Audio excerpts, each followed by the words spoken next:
ಈ ಘಟನೆಯನ್ನಾಗಿರುವ ಕ್ಯಾಂಪಸ್ ಕಟ್ಟಡ ಕಡಾಖಂಡಿತವಾಗಿ ಖಂಡಿಸಿದೆ. ಹಿಜಾಬ್ ವಿಚಾರದಲ್ಲಿರುವಂತಹ ಹೋರಾಟ ಸಂವಿಧಾನಾತ್ಮಕವಾಗಿರುವಂತಹ ಹೋರಾಟ, ಅವರಿಗೆ ಕೊಟ್ಟಂತಹ ಸಂವಿಧಾನಿಕ ಹಕ್ಕಿನ ವಿಚಾರವಾಗಿರುವಂತಹ ಹೋರಾಟ ಆಗಿದೆ. ಖಂಡಿತ ಕ್ಯಾಂಪಸ್ಮೆಂಟ್ ಆಫ್ ಇಂಡಿಯಾ ಹಿಜಾಬ್ ವಿಚಾರದಲ್ಲಿ ಮೊದಲಿನಿಂದಲೂ ಕೂಡ ಕ್ಯಾಂಪಸ್ಮೆಂಟ್ ಆಫ್ ಇಂಡಿಯಾ 6 ವಿದ್ಯಾರ್ಥಿನಿಯರ ಪರವಾಗಿತ್ತು.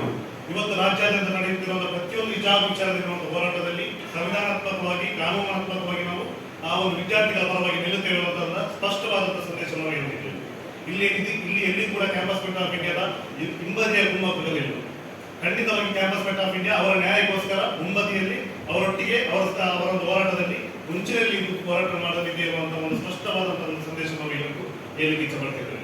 ಇಲ್ಲಿ BC ನಾಗೇಶ್ವರ ಅವರು ಕ್ಯಾಂಪಸ್ಮೆಂಟ್ ವಿರುದ್ಧ ತನಿಖೆ ಆಗಬೇಕಾಗುವಂಥದ್ದು, ಯಾವುದೋ ಒಂದು ಸಂಘಟನೆಯ ಕೈವಾಡಿಕೆ ಇರುವಂಥದ್ದು ಅದ್ಯಾವುದೂ ಏನು ಬರದು. ಕ್ಯಾಂಪಸ್ಮೆಂಟ್ ಬಹಳಷ್ಟು ಸ್ಪಷ್ಟವಾಗಿ ಹೇಳ್ತಿದೆ, ವಿದ್ಯಾರ್ಥಿನಿಯ ಹಕ್ಕಿಗೋಸ್ಕರ, ವಿದ್ಯಾರ್ಥಿನಿಯ ಸಂವಿಧಾನಾತ್ಮಕವಾಗಿ ಅವರಿಗಿರುವಂತಹ ಹಕ್ಕಿಗೋಸ್ಕರ, ಅವರ ಇಂಡಿವಿಜುವಲ್ ರೈಟ್ಗೋಸ್ಕರ, ಮಹಿಳಾ ಹಕ್ಕಿಗೋಸ್ಕರ ಇವತ್ತು ನಾವು ಅವರೊಂದಿಗಿದ್ದೇವೆ, ಅವರ ಜೊತೆಗೂಡಿಯೇ ಮುಂದುವರಿಸ್ತೇವೆ ಅನ್ನೋ ಹೋರಾಟವಿರುವಂತಹ ಸ್ಪಷ್ಟ ಸಂದೇಶವನ್ನು ಈ ಸಂದರ್ಭದಲ್ಲಿ ತೆಗೆದ್ದೇವೆ.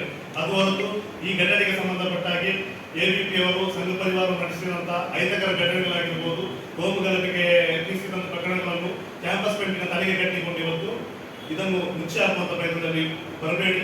ತನಿಖೆ ಆಗಬೇಕಾದ್ರೆ ಇಲ್ಲಿ ಸಚಿವರುಗಳ ಮೇಲೆ ತನಿಖೆ ಆಗಬೇಕು, ಮಾನ್ಯ ಪ್ರತಾಪ್ ಸಿಂಹ ಅವರ ಮೇಲೆ ತನಿಖೆ ಆಗಬೇಕು, MLAಗಳು ಕೊಡುವಂತಹ ಸ್ಟೇಟ್ಮೆಂಟ್ ಮೇಲೆ ತನಿಖೆ ಆಗಬೇಕು, ಪ್ರಮೋದ್ ಮುತಾಲಿಕರಂತಹ ಗುಂಡಗಳ ಮೇಲೆ ಇವತ್ತು ತನಿಖೆ ಆಗಬೇಕು. ಈ ಮುಖಾಂತರ ಇವತ್ತು ರಾಜ್ಯದ ಶಾಂತಿ ಸುವ್ಯವಸ್ಥೆಯನ್ನು ಕಾಪಾಡುವಂತಹ ಜವಾಬ್ದಾರಿಯನ್ನು ಸರ್ಕಾರ ವಹಿಸಬೇಕಂತ ಇರುವಂತಹ ಮಾತನಾಗಿರ್ಬೋದು. ಈ ಒಂದು ಪ್ರೆಸ್ ಮುಖಾಂತರ ನಾನು ಹೇಳಲಿಕ್ಕೆ ಇಷ್ಟಪಡ್ತಿರುವಂಥದ್ದು.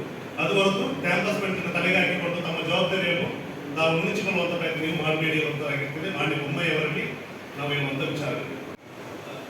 ಕೋರ್ಟ್ನ ಮೇಲೆ ನಮಗೆ ಸಂಪೂರ್ಣವಾದ ಭರವಸೆ ಇದೆ. ಯಾಕಂದ್ರೆ ಸಂವಿಧಾನಾತ್ಮಕವಾಗಿರುವಂಥ ವಿಚಾರಗಳು ಇವತ್ತು ನಮಗೆ ರಾಜ್ಯದ ಹೈಕೋರ್ಟ್ ಮೇಲೆ ಸಂಪೂರ್ಣವಾದ ಭರವಸೆ ಇದೆ. ನಮ್ಮ ಏನು ಸಂವಿಧಾನಾತ್ಮಕವಾಗಿ ಹಕ್ಕಿನಗೋಸ್ಕರ ಅಲ್ಲಿಗೆ ಜವಾಬ್ದಾರಿ ಆ ಒಂದು ಇದರಲ್ಲಿ ನಮಗೆ ಜಡ್ಜ್ಮೆಂಟ್ ಬರಲಿದೆ ಅನ್ನೋ ಭರವಸೆ ಇದೆ. ಎಲ್ಲಿಯಾದರೂ ನಮ್ಮ ವಿರುದ್ಧವಾಗಿ ಬಂದರೆ ಅಲ್ಲಿ ಇವತ್ತು ಸರ್ಕಾರ ಕೂಡ ಅದಕ್ಕೆ ಪ್ರವೋಕ್ ಮಾಡ್ತಿದೆ. ಇತ್ತೀಚೆಗೆ ಈ ಒಂದು ಜಡ್ಜ್ಮೆಂಟ್ ಮಾಡುವಂಥ ಸಂದರ್ಭದಲ್ಲಿ ಕೂಡ ಒಂದು ಆದೇಶ ಹೊರಡಿಸಿದೆ.